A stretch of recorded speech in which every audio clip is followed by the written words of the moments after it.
Para nga makita.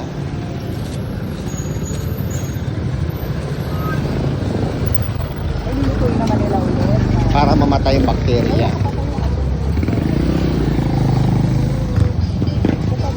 Ay, karyoka.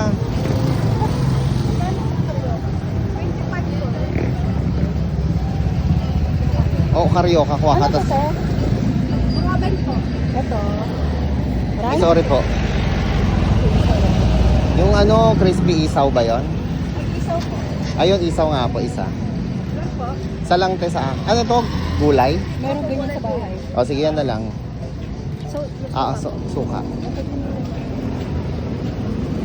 ano ito? Ano? Oo, kuha ka din yan. Oh, Mia. Ilan pong karyoka? Dalawang karyoka, Mi.